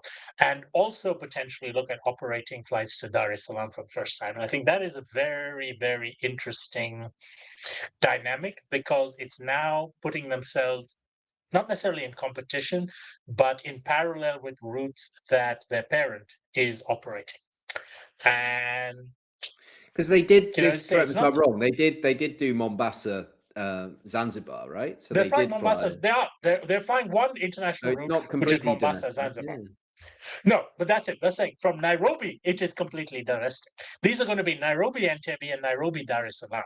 And Kenya Airways in Mombasa only flies Mombasa to Nairobi. So Mombasa is the feeder route for KQ. So Mombasa Zanzibar as we discussed on the podcast, as we discussed on the stage in Zanzibar last year, that was an opportunistic route. They were in Mombasa. They said, hey, there's traffic from Zanzibar. Nobody's flying it. Let's take a shot at it, and it worked out really well for them. So, great for them for doing that. This is more of a strategic move. And this is a strategic move which, in line with what's happening at KQ and everything, could, and again, this is now the speculative part, could be indicative of Jambojet being spun off. If KQ has a new financial investor, maybe Jambojet won't be part of it, or Jambojet may have a different role in the group than running as an independent carrier, because so far they don't compete, they complement. And will this be a competition or a complement kind of scenario? Over what they can do with a larger fleet of potentially up to 30 aircraft, I hate to break it to everyone, but if your strategic goal is to grow with Dash 8s, your fleet age is going to be getting older every single day. There are no more Dash 8s in production. So if you are going to be getting 20 and 30-year-old aircraft from the secondary market, and that is going to be a nightmare in terms of costs, you won't be able to scale that low-cost model. And we know there's been chatter in the past about potentially KQ's Embraers going to them, which did not work out. Potentially them looking at other aircraft types. I wouldn't be surprised if they want to grow out of a niche of maybe 15 to 20 aircraft at most. ATR is an option, but an ATR also limits them. No, the Deutsche in terms of what they can 328. do. We could get a 328. Is that a okay? If they're waiting for 328, it's not going to happen. I hate to say it. I love the 328 on paper, but that's the problem. It's a paper plane. And while we specialize with our paper plane throwing contest at AviaDev for the outreach event, a paper plane does not make you money in commercial service. So let the 328 actually fly. I'll be listening to it. But when you're looking at ATRs as an option, the problem with an ATR is it's very, very, very, very cost-effective. It's a beautiful, cost-effective aircraft. It's also a very slow aircraft, and it is a low-range aircraft. So if you are trying to break out of a domestic Kenya and, just neighboring countries thing and go a little wider field, maybe, Lilongwe, Addis maybe, Kinshasa maybe, and stuff like that, you can't do it with a Dash 8 or an ATR. You are going to need regional jet-size aircraft. And it's tricky to see how that would work in terms of a model transition. So I think Jambojet is at a very interesting stage in their existence. They're obviously capable of functioning independently and profitably. How are they going to make that work for themselves strategically by making the decisions they are over the next few months? So I think if we came back to it this time next year, I think we'll have a lot of those answers, both in terms of what happening to KQ Group, what Jambojet does in terms of the addition of aircraft. But I think what's going to be critical for them is, and will indicate which path they're going to choose, is what fleet type they choose for a fleet renewal. That's going to have to happen sooner rather than later.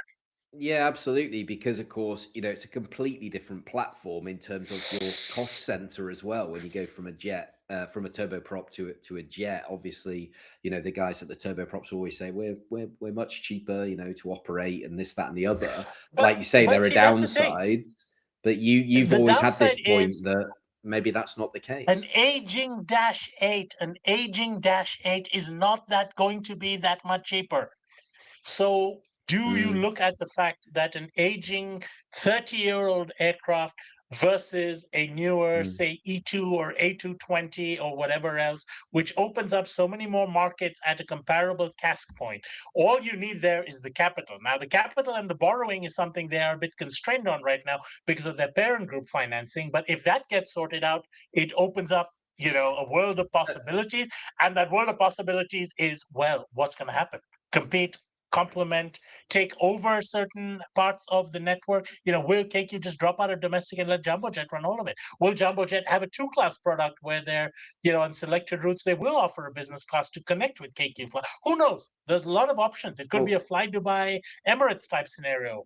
Well, I think there's a definite opportunity here to get Karanja on the podcast. Maybe even you are invited, Karanja, to come on with all of us, and we'll all talk about your strategy as long as you're willing and able to do that. So that offer is there. Just let me know.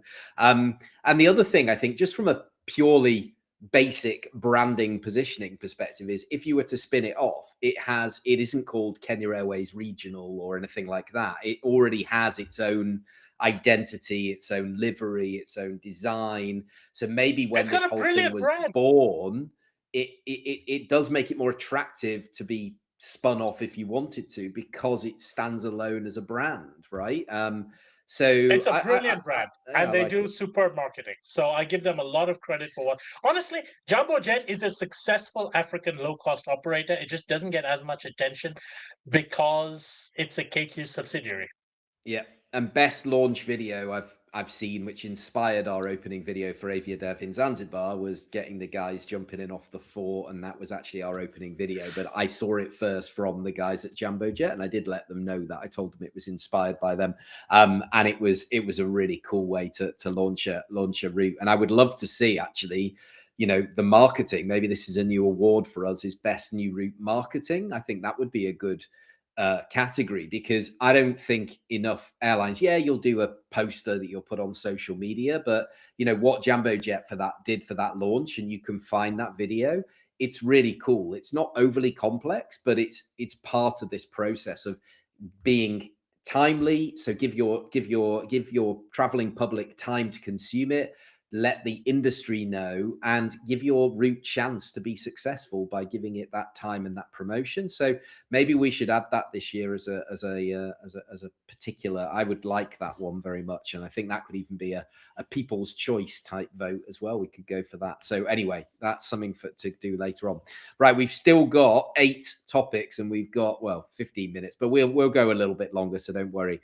Behramjee, you haven't spoken for ages, and I want you to go nice and easy on our partner airline, our host airline here, Air Botswana, but obviously tell us the truth of what's been going on, because of course it was grounded for a few days over the last few weeks. Now they've cited crew availability. They're back up and running now. Is the pilot shortage something that's just a huge concern for Africa as a whole, or how much of this sits as a problem with the airline itself?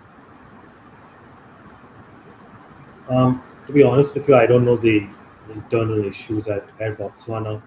Oh no, I'm gonna have to go to Sean then.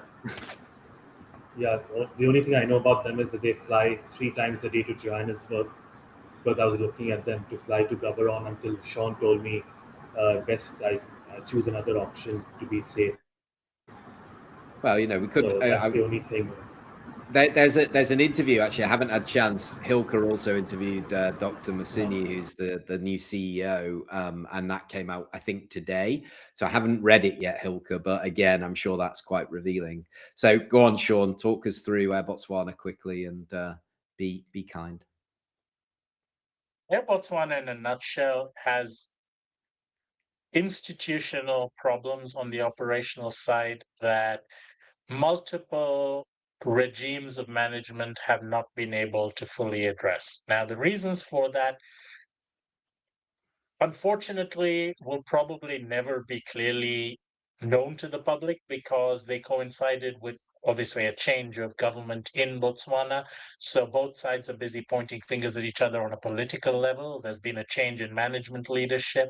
There has been a lack of corporate government and oversight, which both, I know that Lulu before Bao and Bao himself have said that, the corporate governance is dysfunctional in the airline. And I think that has highlighted itself operationally by the fact that they ran short of pilots, because from what I understand, again, I haven't had this confirmed, 2/3 of their pilots had not finished their recurrent training in time, and their licenses lapsed, and consequently they had to send everybody off for simulated training. So I haven't confirmed that, but this is what I've heard from some sources that were familiar with it. So yeah, I think, Air Botswana had a very ambitious strategic plan. I think Lulu was on the podcast with you a couple of years ago where she talked about, their potential growth to Mozambique and, all sorts of routes, all announced with among much fanfare, new aircraft deliveries, president shaking hands with Aki and all sorts of fun stuff, all of which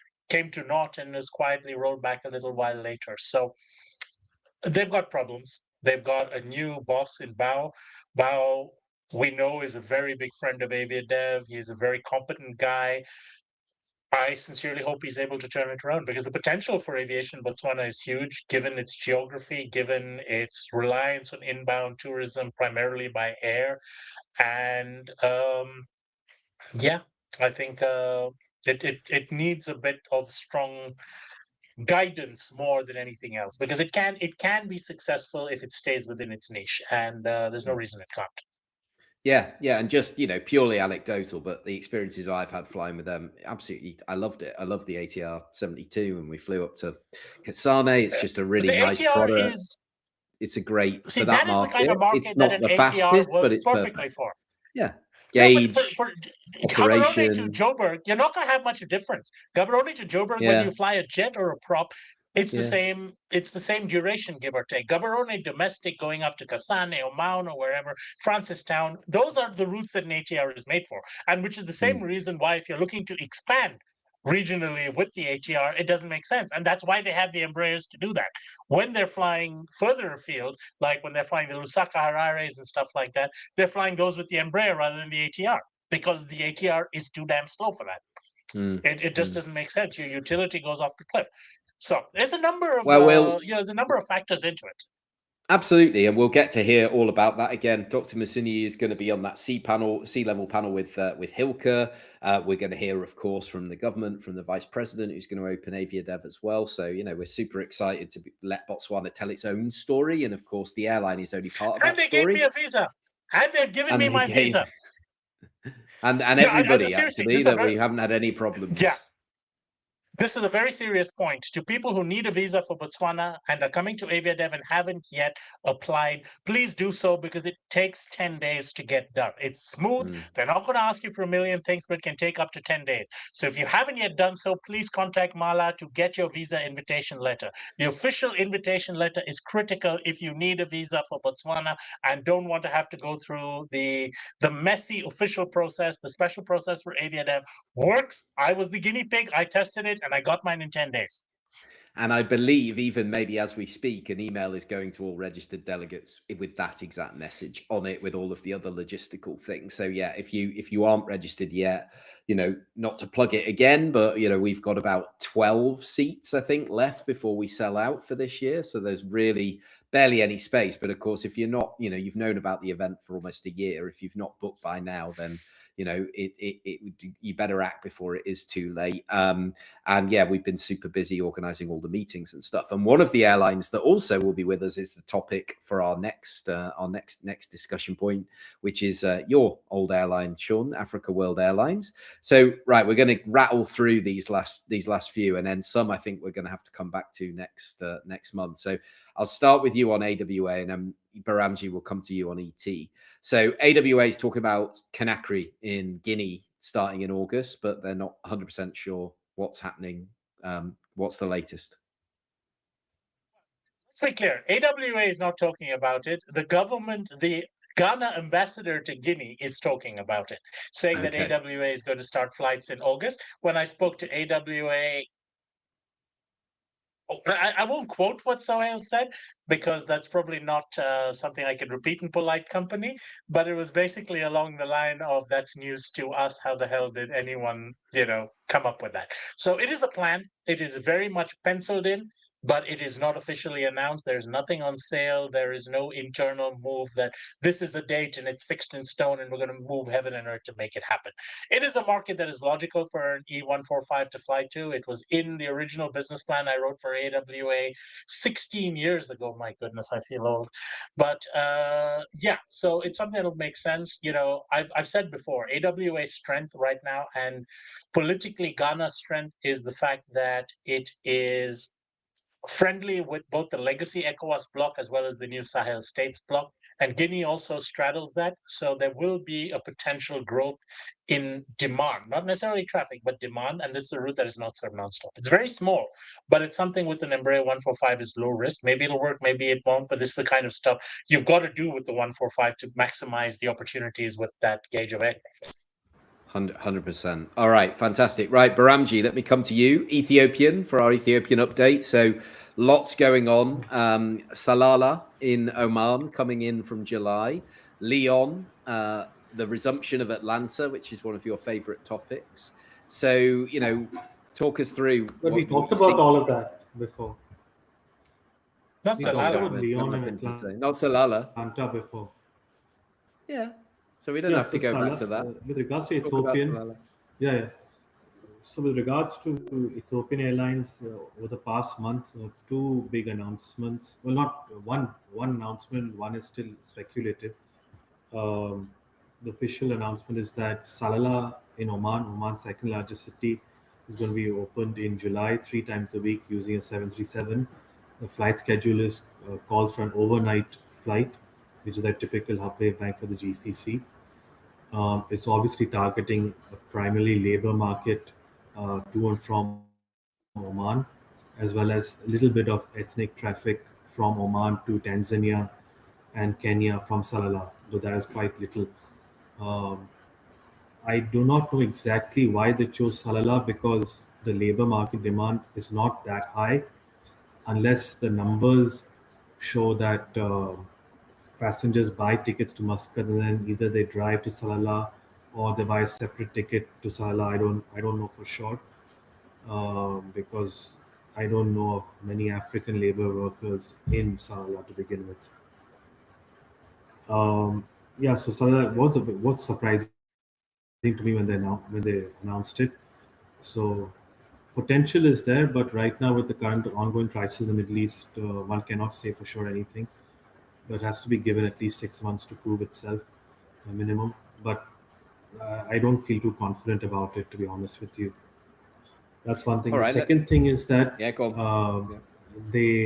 are apparently, as per media sources, they're looking into purchasing 6 incremental A350-900s plus 20 A220s, or I should say 20 narrow bodies. The 6 A350s is obviously a long-term you're not allowed to call them that, Behramjee. Yoop from Airbus calls them single aisles. You're not allowed to call them narrow bodies. He won't refer to them as he calls them single aisles, doesn't he, Sean? Okay.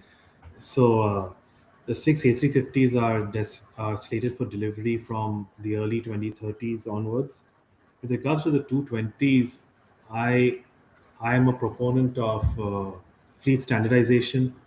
I would definitely vouch for Ethiopian choosing the 737 MAX 7 over the A220s, because it just streamlines the narrow body fleet completely. So I don't. The 737 MAX 7 is a paper plane. That's the problem. If the damn thing actually flew, they'd have bought it. Yes, but that should get certified soon. Soon. Not like Ethiopian sure. We've been waiting. Soon. Yeah, but it's not like Ethiopia needs these replacement planes very fast, though, because it's primarily going to be. Sorry, 1 second, please. So I'm just saying that for fleet standardization, the 737 MAX 7 in the long term would be a better fit than the A220. It'll just unnecessarily complicate things. That's all. All right. Okay. Continue. Let me make a few comments. Make a few comments. Okay. Number one, on Salalah, I'm not surprised. We predicted earlier this year that we're going to see ET start branching into secondary and tertiary Middle East markets on the overnight bank. We said that, I think, in November when they were launching Jizan, and I actually said we're probably going to see Abate for Yanbu. No, it wasn't any of those. It was Salalah. So we're going to see these secondary Gulf destinations open up on the night bank, and it's going to continue. And my guess is it would have been Abha ahead of this if it wasn't for the fact that Oman is relatively neutral in this conflict, while Saudi is more or less being drawn into it, albeit not as much as the UAE or elsewhere. So I think that is It's going to keep happening, and I still have my money on Aba being the next destination, especially given that FlyNAS is already operating Aba to Addis. So that's pretty much a given. So Salalah, no surprises. As far as the A220 goes, the reason why it's going to be A220 over the 737 MAX is A220 comes with Canadian export financing, while 737 MAX comes with US export financing. And ET's goal throughout all their orders and everything else has been to diversify where they're getting their financing through. Now, Brazil is also offering a compelling deal on the E2. I think that's going to be largely why these two are linked as well, where they're talking about A220 versus, together with A350s. Airbus might offer them a very compelling deal to add A350s together with A220s relative to what Embraer can offer with that. But let's not kid ourselves. For a carrier like ET, which is a blue chip, but is a blue chip which finances their aircraft through export financing, the origin of that export financing, and the air exposure to a single source of export financing is a very important part. So when it comes to the MAX 7, I think Canada will have the advantage over that. When it comes to the E2, I think the E2 and the 220 will have are pretty similar in terms of what financing can be offered. But when it comes to Airbus versus Embraer, Airbus has the ability of offering deeper discounts. Mesvin has actually said, I can't remember where, but he's on the record saying a few years ago that if it was not for the Pratt & Whitney engine troubles, they'd have already ordered the 220. That was in 2019. That was in 2019. Yeah. So Mesvin is he's on the record as saying this. There's no question that the 220 is a similar issue, and the reason they've not chosen between the 220 and the E2 has been because they don't trust either of the PW engines. And I know from conversations with someone who's been in negotiations with PW recently on a separate transaction, Pratt & Whitney today for new purchases is giving very, very poor guarantees on engine reliability. They were badly burned financially by poor reliability on the GTF, mainly on the Airbus 320 program, but also on the 220s and the E2s. And they're not putting the compensation clauses and things that used to be standard, which is making it very unattractive for new operators to commit to either the E2 or the A220, given the scenario. So just an FYI in terms of what the driving factors and why this may have been dragging for so long. What else with ET in that respect? There are some new routes that are coming. We'll probably cover these in the next episode because they're not officially announced, but one was sort of announced. We mentioned this on last month's podcast already, that ET were being granted traffic rights to Mauritius. Just yesterday, the tourism minister of Mauritius has made the first public comments on that, but you heard it here first. That is, according to the minister, will launch twice weekly from the 15th of June, which is just less than a month away. According to my sources at ET, that's not yet finalized, announced, or decided, but will come very soon, potentially as soon as next week, as well as 2 additional destinations in sub-Saharan Africa, which I will refrain from mentioning on the podcast right now, but one is in Africa as the 3rd gateway there, and one is in Mozambique as the 3rd gateway there. So you can guess and figure out when the Bloemfontein flights will start, and we'll be glad to hear from you. Additionally, in ET-related flights, Air Congo, ET subsidiary, has taken delivery of their 2 ATR 72s that were that were ordered earlier and have finally the second one arrived on the ground yesterday into Kinshasa. The first one was a couple of weeks ago, when you were in Addis, actually, John, I believe. End of April. And the second one then, I guess, sat for a couple of weeks doing something in Addis and then got delivered yesterday to Kinshasa.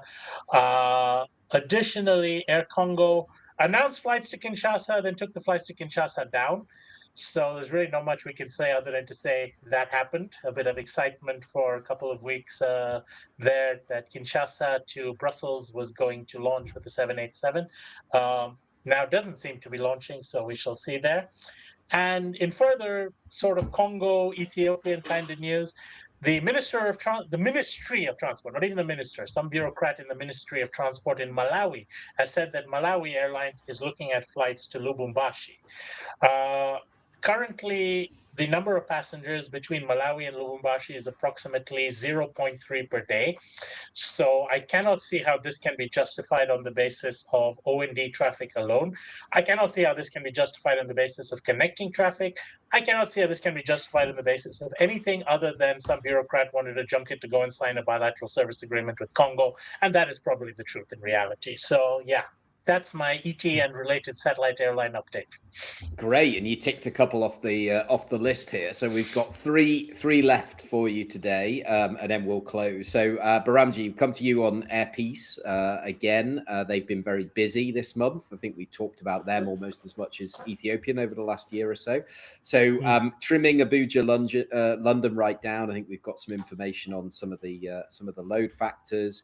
Having another go at the Caribbean. I think this is the third time. So they're launching the flights back there.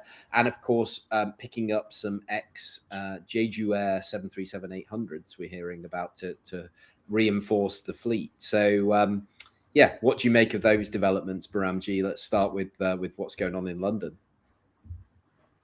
So as we forecasted, both Sean and I last year when they announced Abuja London, that their flights would not do as well as they would have thought so, because number one, BA is very powerful on that route and the market demand is literally 5 times less than Lagos. Unfortunately, after the high season of December, the loads of London in January, February, and March have gone down quite a bit, averaging between 35 to 45% load factor every month, which is well below any expectation, considering that Abuja would be the preferred domestic gateway for domestic Nigeria from London. Unfortunately, that has not been Can I just add this? stimulated. Can I just add this comment? Behramjee, it's interesting on this Abuja thing. My understanding, and again, I'm not exactly, well, I am fairly sure this is the reason, is that Air Peace have been blocked by the UK from accepting through checked-in baggage and passengers from domestic points in Nigeria via Abuja. Passengers have to collect their baggage and recheck it in and re-go document screening in Abuja. Reasons were not provided to me by my source, but my understanding is it might be linked to a number of inadmissible passengers or contraband being found in baggage checked in or from domestic points behind Abuja. So just an FYI, there's no longer seamless connectivity through Abuja to domestic Nigeria. Yes, but even if those passengers had to fly through Lagos, they would have to do that because Lagos. Oh, absolutely. I'm just saying there's not any seamless connectivity. There's nothing seamless in either Lagos or Abuja, unfortunately, right now. No. But the advantage Abuja has is the same airport terminal in the same building. Hence, it's much more convenient versus Lagos, where you have to drive to the other airport and do all that drama. Because that is very, very. That is changing now, because you've seen, I don't know if you've seen that MM2 has now been granted the approval finally by Courtney's reached a settlement with the government for international operations at MM2. So things will change, but yeah, interesting. Go on. I just wanted to add that little tidbit in on that because we hadn't mentioned it.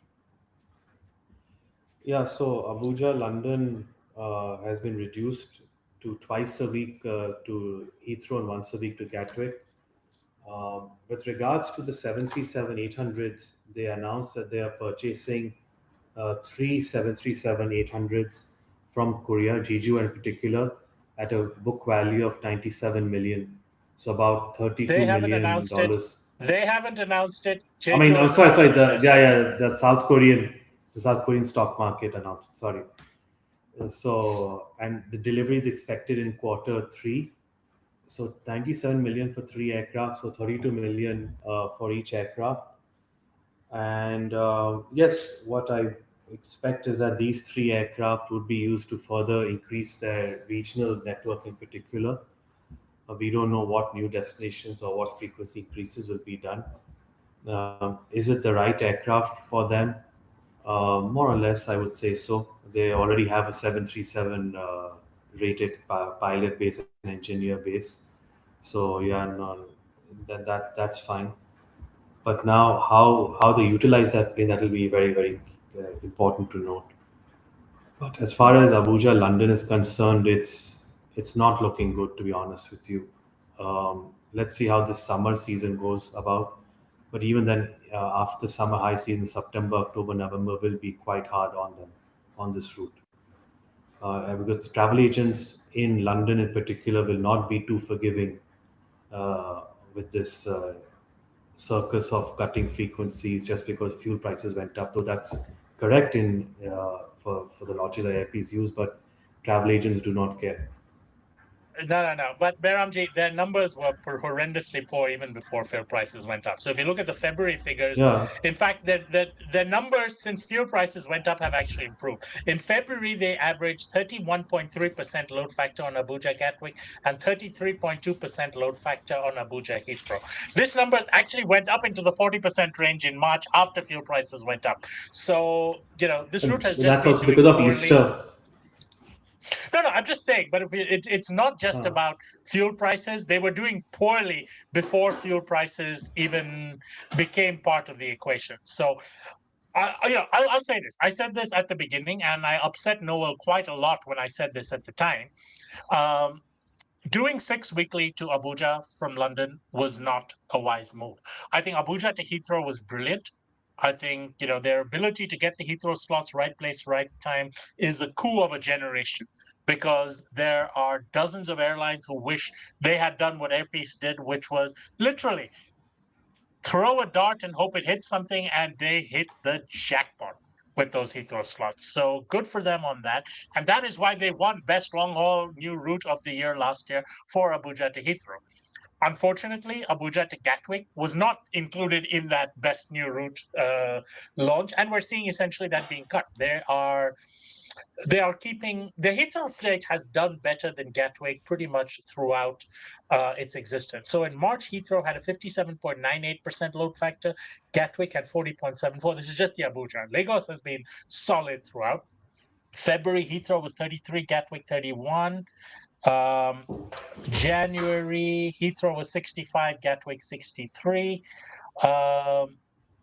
So yeah, when we start looking at those, at those historic numbers, going back to when they launched, the Gatwick route has struggled relative to the Heathrow route. I don't think that's as much a reflection on Gatwick versus Heathrow, but the fact that Gatwick route was on weekdays and the Heathrow route was on days 5, 6, 7, Friday, Saturday, Sunday.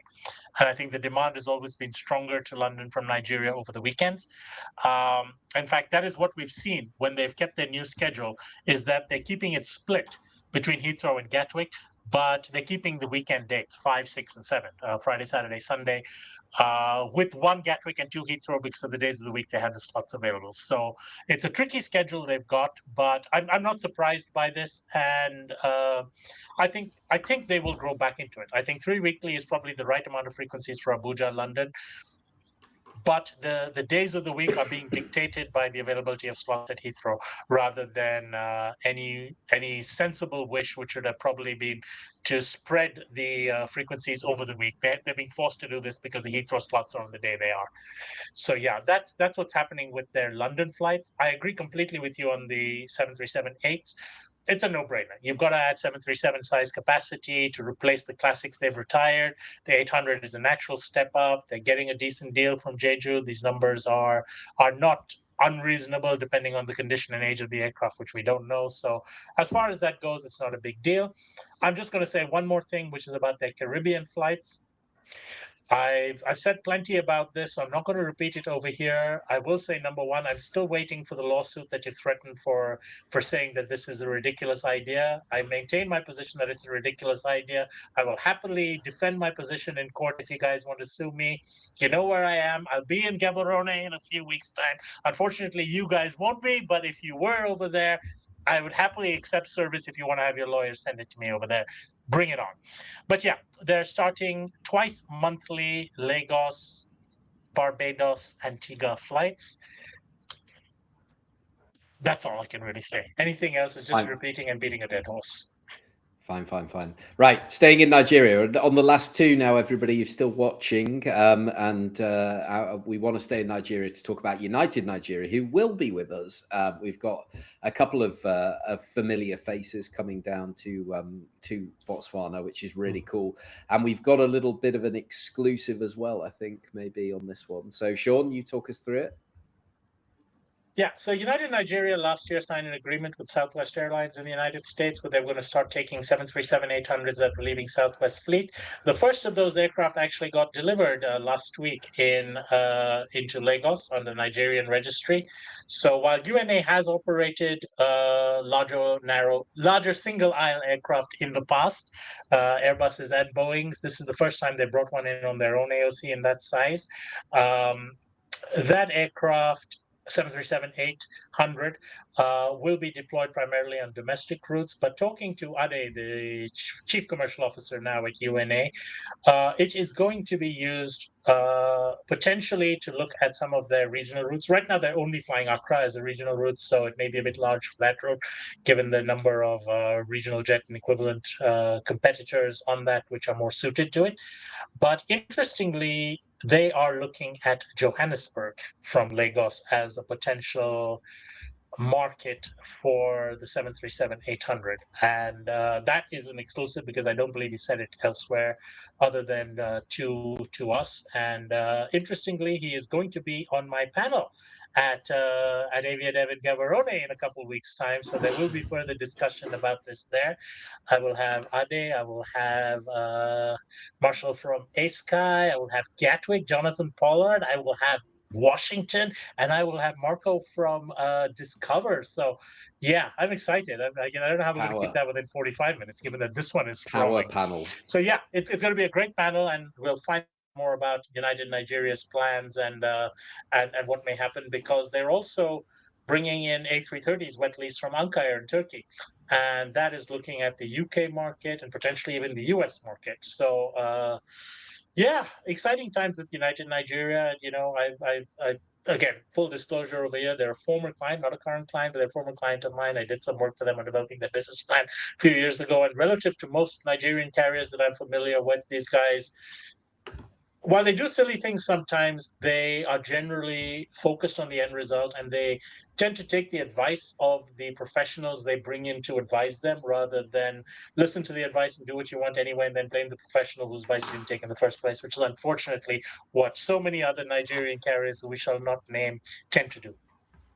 Absolutely. We seem to be having a few issues with your microphone, I think, Sean, but we're almost at the end. I think it's telling us something. It's fine. It's just cutting in and out. It was cutting in and out a little bit for me. I don't know whether you were getting that, Behramjee, as well. Could you hear most of it? Oh, maybe it's me then. Right, I'm going to come to you for the last one then, Behramjee, which is Air Cote d'Ivoire. They are relaunching Johannesburg via Lagos on the beautiful A330 Neo that they've got. So, yeah, particularly interesting use. Is it a smart use of a wide body, a tough sell commercially? You tell me.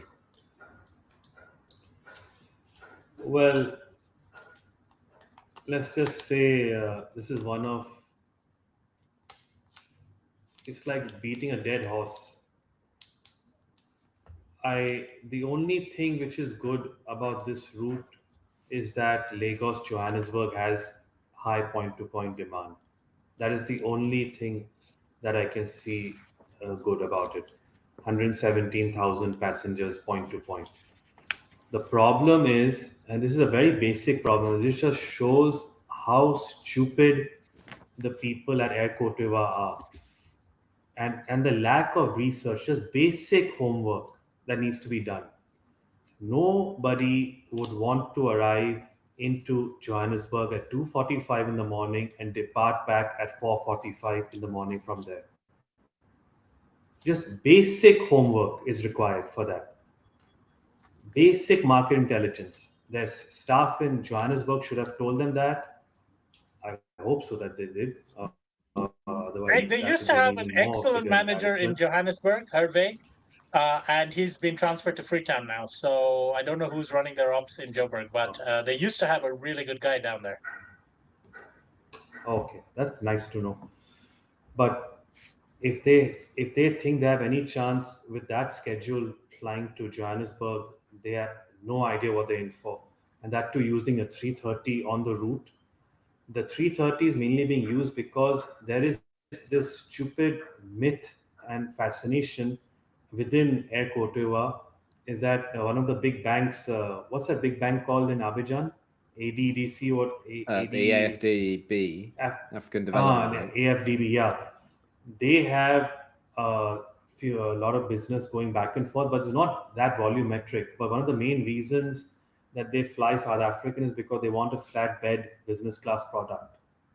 Fair enough. But again, just to cater to a few dozen passengers going each month to and from Abidjan to Johannesburg, flying business class doesn't mean you have to deploy a wide body, let alone even fly the route.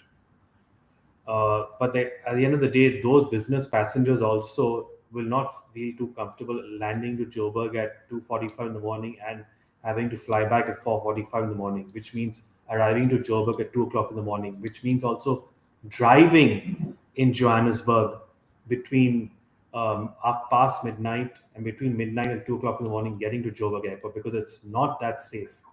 And I've had personal experience with that. But at the end of the day, this route will not last more than 6 months, I feel, or even an IATA season, and it'll be a massive loss maker for them. All right. Yeah. And sorry for saying something about your headphones, Sean. It was definitely your microphone. It was definitely mine. So I've taken the headphones off now. It was a problem at my end. Okay, yeah, I agree with everything Behramjee said. I would have used stronger language, but I think stupid is a good word. I think the fundamentals over here are this is just marginally a less bad idea than their Beirut flights. So it is a step up from a very, very low base. However, the same problem with them is the aircraft configuration. 4 first class, 44 business, 21 premium economy, and 143 economy is not an aircraft for intra-African flights. Are you bloody insane? I mean, they live in a bubble. They have no clue who is going to be flying them from Lagos to Johannesburg and is willing to take a flight at 4 o'clock in the morning from OR Tambo. The only flight at that time is Rwandair, and Rwandair flies a high-density 737, not a ultra-luxury brand-new A330neo.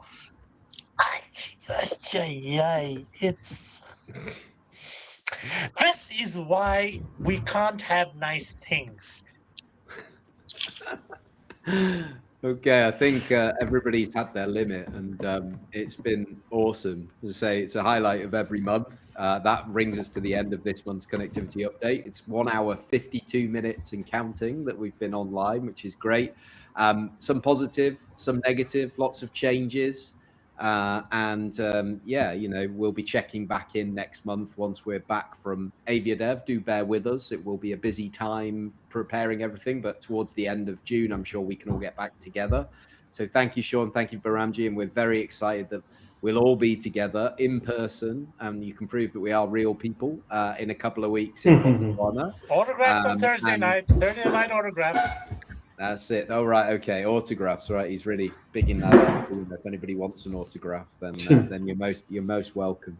Well, our screaming hordes of fans. But no, thank you guys so much. If anybody out there did enjoy it, obviously allow us to get seen by more people. Do share, do like, do subscribe. Like and subscribe. Whether you're listening, whether you're watching.